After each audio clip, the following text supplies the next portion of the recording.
जय श्री माता जी। आज हम आपको सुषुम्ना नाड़ी के बारे में बताने जा रहे हैं। ये ईड़ा नाड़ी थी, ये पिंगला नाड़ी थी, पहले बताया था। और ये मध्य की नाड़ी जो सुषुम्ना नाड़ी है, ये बैलेंस की नाड़ी है।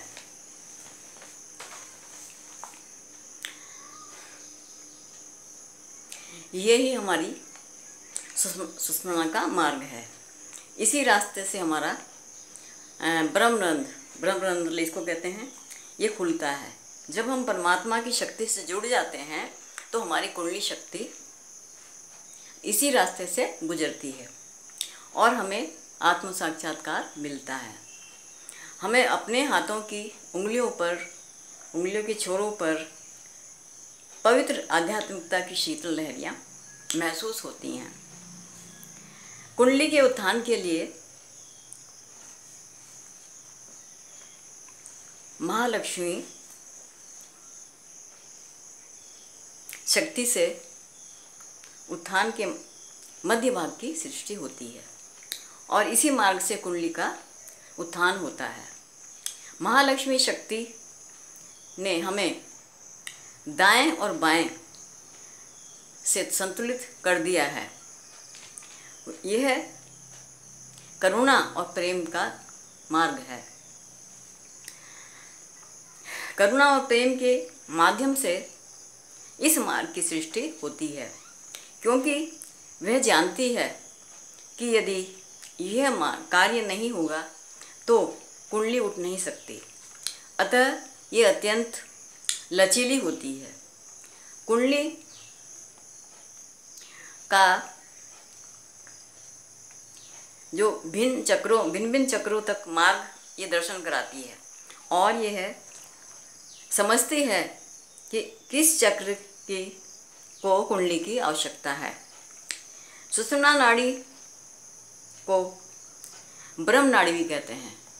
ब्रह्म नाड़ी मतलब आध्यात्मिकता की नाड़ी, जो ब्रह्म ज्ञान होता है उसको ब्रह्म नाड़ी कहते हैं। ब्रह्म से जब होता है, जब कुंडली एक बाल बराबर ही उड़ जाती है, वह ब्रह्मरंध्र को छेद सकती है।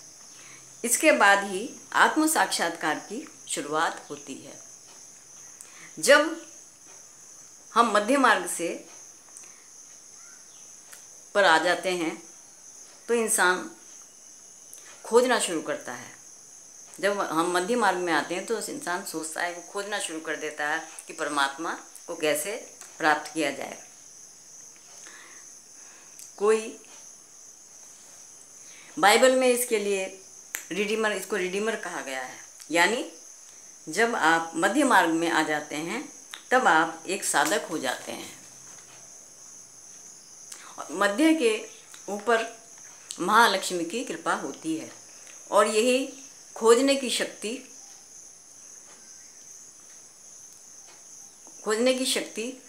इसको कहा गया है।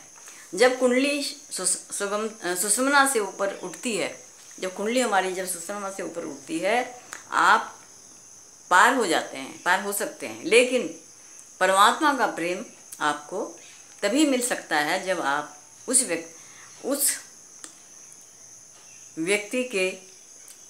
व्यक्ति को उसे पाने की इच्छा होती है। बिना इच्छा के कुछ नहीं होता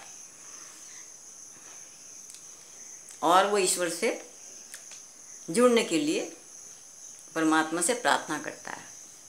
क्योंकि जब हम कोई चीज़ परमात्मा से मांगते हैं तो हमें ज़रूर मिलती है, हमें देता है भगवान ईश्वर।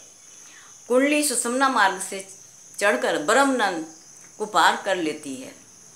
यहाँ से सुषुम्ना से चढ़ती है, ब्रह्मरंध्र को पार कर लेती है तो हमें चैतन्य लहरियाँ महसूस होने लगती हैं। मतलब यानी हमें परमात्मा का प्यार मिल जाता है। यही साक्षात ब्रह्म है। महालक्ष्मी तत्व ही आपको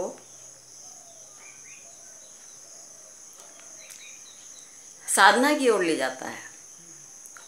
महालक्ष्मी तत्व जब आता है तो मनुष्य के अंदर 9 शक्तियों की अभिव्यक्ति होती है। महालक्ष्मी ऐसी देवी हैं जो भी आपके पास है उसी से वो पूर्ण संतोष प्रदान करती हैं। जब हमें मतलब ये महालक्ष्मी तत्व हमारे अंदर आ जाता है तो हमारे अंदर जो है एक संतुष्टि आ जाती है और हमें कोई ऐसी इच्छा नहीं रहती कि हमारे पास ये और आए, ऐसा नहीं होती।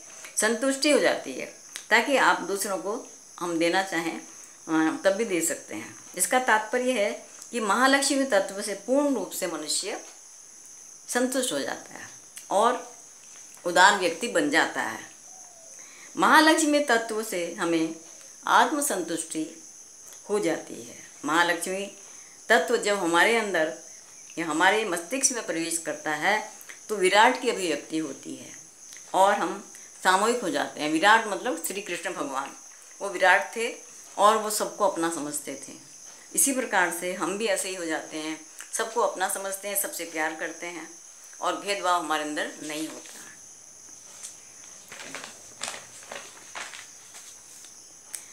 महालक्ष्मी तत्व के प्रति समर्पण का अर्थ है अपने अहम तथा बंधनों से मुक्त होना। इसी कारण महालक्ष्मी इतनी महत्वपूर्ण है।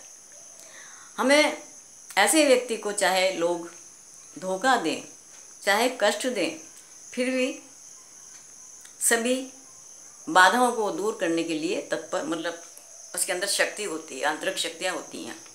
महालक्ष्मी तथा महाकाली साथ साथ चलती हैं क्योंकि महालक्ष्मी को आत्म साक्षात्कार मिलता है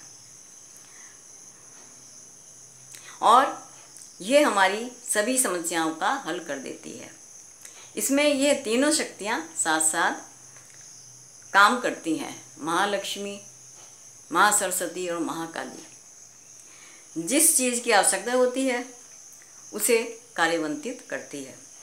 परमात्मा का विधान महालक्ष्मी के माध्यम से कार्य करता है। महालक्ष्मी के बारे में मैंने आपको ये सब बता दिया। बस कहते हैं, कहने को तो बहुत है। बहुत बहुत धन्यवाद वीडियो देखने के लिए आपको। जय श्री माता जी। सहयोग में आने के बाद हमारे अंदर के सारे षड रिपु दूर हो जाते हैं, जैसे काम, क्रोध, मद, लोभ, मोह, ये सब चीज़ दूर हो जाती है। और इसी सब षड रिपु से आज संसार में क्या हो रहा है, कितनी लड़ाइयाँ हो रही हैं, कितने गलत काम हो रहे हैं, ये सब छोड़ जाते हैं। इसलिए आपसे प्रार्थना करती हूँ कि आप कृपया सहयोग में आइए और अपनी उन्नति कीजिए। बहुत बहुत धन्यवाद वीडियो देखने के लिए।